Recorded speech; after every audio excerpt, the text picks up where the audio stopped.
Good morning, Pioneers. Welcome back to The Grit. I'm Zach Howard. On this week's episode, we'll be interviewing the former star wide receiver and current freshman football head coach, and also the only reason I didn't have to take my intro to journalism final, Coach Sam Almond. Thanks for coming on today, Coach. Yeah, absolutely. Glad to be here. All right, so first thing first, obviously you graduated here from 2017. What was it like coming back what was it like coming back here? Yeah, no, it's been great. A lot of the same teachers that are here, obviously some new faces. I loved this place when I was here. It was kind of a goal to maybe get back into this district and into this school, and when the chance came, I was really excited to take it, and it's been an absolute blast to return. Yeah. What was like the full circle moment that brought you back to Orange? Yeah, it's kind of interesting actually. So the coach Zeb Schroeder that was here before, he was my high school coach, and he was moving on to a new school, and so his teaching job's actually what opened up in the social studies department. And that's kind of what opened the opportunity for me to get here. So talking with some of my old coaches helped me, sign up, get the interviews, and kind of follow that process. So full circle in that way, and then my high school coach is kind of the teaching job that I was able to get here. Kind of speaking of that, a lot of the coaches that you were coached by are now your coworkers and your fellow coaches. What is it like, I guess, interacting with them into day to day? What is it like being a former student to them? Yeah, no, it's been a lot of fun. I mean, I consider most of them my friends now, especially Coach Pierce, who was my position coach when I was in high school. He coached the wide receivers with us. We stayed in touch throughout my college years and kept close with one another. And so it's been, we hang out all the time, and in school and in work and in coaching and talk a lot, and that's been a lot of fun. People like Coach Hire and Mr. Hire, and a lot of the social studies teachers in my department that I work with too were teachers that I had back when I was a student here. So it's been a blast in that way. I also kind of had the opportunity, so when I first graduated from college, I did some subbing and some middle school coaching up here, so I had kind of been with them in a more colleague role before, but this obviously kind of took it to a new level, and it's been a lot of fun. Why did you decide to start coaching? Yeah, I mean, that's kind of the same thing for coaching and teaching growing up. I loved history and I loved football, and I loved the teachers and the coaches that I had in this district. I was an Olentangy lifer from kindergarten through 12th, so they were definitely kind of an inspiration to want to come back and provide the same experiences for kids that they had provided for me. What's something that you've taken from, I guess, your former coaches are now giving to your players? Yeah, especially in coaching, just the lessons in discipline, the lessons in that football is meant to, be a fun game that we all love, but it's also meant to teach you life lessons, outside, things you can apply in the classroom, things you can apply in your own life. There's definitely lessons, I think, as a kid, you hear the coaches say them, but it takes some life experience to, kind of really learn those lessons in your own upbringing. And, now I'm at an age where I've gone through some of those and kind of now see the real meaning and real significance behind some of those lessons they taught me back in the day, and I try to just pass those on to the boys now. All right. What has changed with the football program since you left? Because obviously the coaches' names haven't changed that much. We even went to Schrader. Yeah.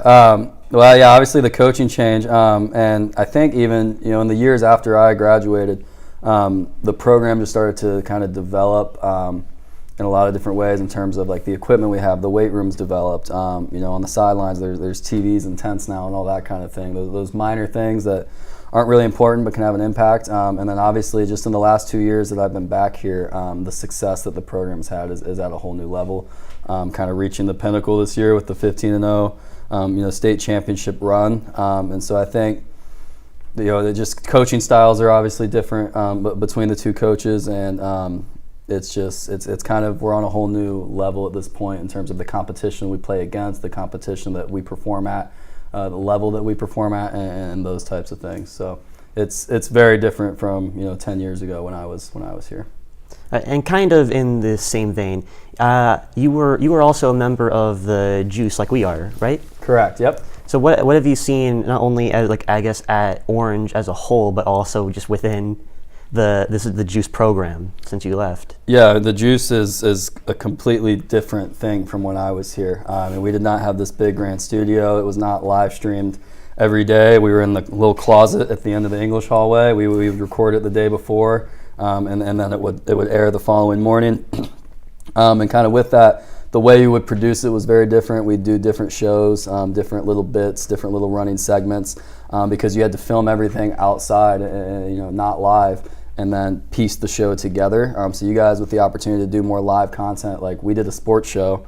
We recorded it once a week on Thursdays and it aired on Fridays. And you guys are able to do those live sports updates every day and kind of make it more like a true newsroom and news broadcast, which is really cool to see. I remember I came back to watch my brother play football one of the years I was in college, and Mr. Nicola was running around making sure that the live stream for the game went okay, and he saw me. He was like, "You got to come into the school," and he actually brought me inside in the middle of the game to show me this place, and I was kind of just blown away by the advancement that had happened. Yeah.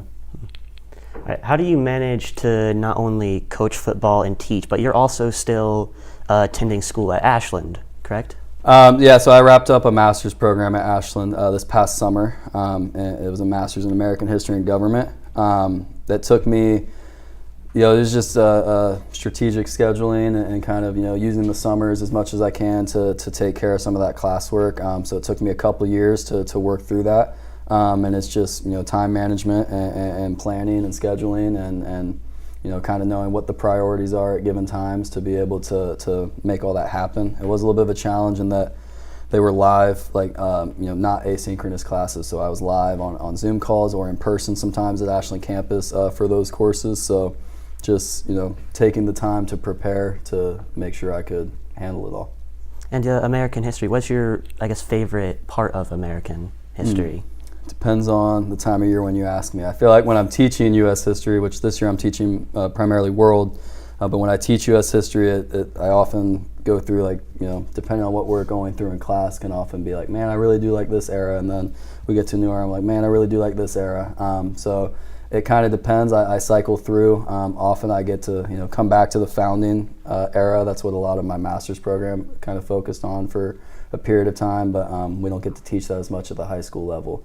But the founding's always a really interesting one for me. Obviously, the Civil War, World War II, kind of the big major eras, big major turning points for the country is where I would focus. All right, and then kind of back to your coaching. As a freshman head coach, what's the major differences between your job and Schroeder's job? Just the scale of it, right? The time of it. He has 120 players. We're on a varsity level with all the planning and things that go into that. He does a lot of the back work for my job. I don't have to do any scheduling of games or opponents. I really kind of just get to interact with the kids, interact with parents when necessary, and coach and be a part of the game. He's got so many more things he has to juggle in terms of being kind of a leader and representative of the school and the year. His job's more of a year-round job. The freshman head coaching job, I wouldn't say is quite the same thing. So really just the scale. I've really appreciated working with him. He's really allowed me to kind of take the freshman group and make it, run it in my way, run it in my own program, on his model. So he's given me a lot of freedom there. But it's definitely just the time, the commitment, the scale of it. All the things you have to juggle. It's not really comparable to what he's dealing with. Yeah. And what made you, decide to just work with the freshmen? Yeah, so when I got the teaching job, I had coached, so I was at St. Charles previously teaching and coaching, and there I kind of got to coach, help with the varsity, also help with freshmen and JV, and it was a little different there where all 4 grades practice together, as opposed to here where the freshmen practice and operate kind of completely separately. So when I got hired as a teacher, I reached out to Coach Schrader. He had recently been hired, and I just said, hey, I'm looking to get involved in the staff and coach in any way that I can. And the opportunity he had available was on the freshman level. And then that following year, so kind of last spring, we needed someone to take the freshman head coach role, and I was more than happy to do it. It's been a blast. It's a lot of fun. Where you're around the game, you're around the program, around the team, and you get to kind of work with that first group and prepare them for what are going to be the expectations when they move up to the JV varsity level. And so yeah, just kind of happened naturally in that way. All right. What would you say is your proudest moment as both as a player and as a coach? As a player, I'd probably say my senior year. It was Coach Schroeder's third year as the head coach, and we hadn't made the playoffs in quite a while. And getting to be a part of a team that did make it to the playoffs, and take that kind of next step, which nowadays more teams get in, and it's kind of a different process to get into the playoffs. But back then, it was really difficult to do, and we were able to accomplish that. So I'd say that was my proudest moment as a player, just being a part of a team and a program that had come from a 1-9 season my freshman year to winning, and getting into the playoffs my senior year. As a coach,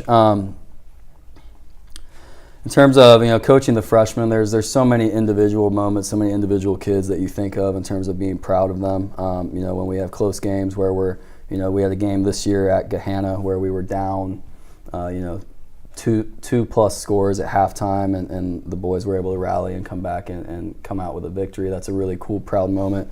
And overall, even though I just kind of volunteer and help out where I can with the varsity, this being able to witness this playoff run this past year was really awesome and just a really great, fun experience. Just so many of those senior boys I got to coach as 8th graders actually when they were Orange Middle.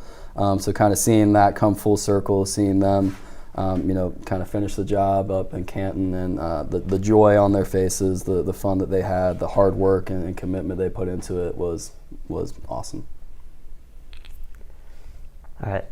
So now this is supposed to kind of a polarizing question. Who was your favorite teacher when you were here at Orange? I had so many great teachers. I can't even really think of a teacher I had any really major problems with. I had Miss Cable was awesome as English teacher. I had Mr. Higgins a little bit his first year in the English department. I had so many of the social studies teachers, Mr. Heyer, Mr. Carmichael, Miss Poloni, who's not here anymore. And so many of them I had not as teachers but as coaches, like Coach Pierce, Coach Tierney, and so many of those guys. So it's really hard to pick one. One thing I've learned kind of teaching at some other places and experiencing some other places is really how special this place is in terms of the people that are here, the commitment they have to the kids, to the community, and to their craft as teachers is really something special. So I don't know if I could pinpoint one, but those are a few of the names that kind of come to mind. And this is going to be the final question. This one's a little more silly. It's actually Miss Cable who ratted you out for this. Speaking of. Is it true when you were here at Orange, you dressed up as a police officer and rolled through the halls on a Segway? Yeah, that is true. So I talked earlier about how the juice used to be very different, and that's one example of where we would do those kind of running segments, running skits, and me and a buddy, the hoverboard kind of Segways were a really popular thing at the time, and we came up with this idea. We'd seen another school, a group of kids do it, and so we were kind of like, it was like a fake version of Cops. The assistant principal at the time, Tron Smith, who was the principal here for a while too, it was kind of like an acting out where he was like, I need help, running these hallways, managing these hallways, and so we'd come up with funny skits, get our friends involved, script them all out, and just try to have fun with it. And that's one example of what we did. Yeah.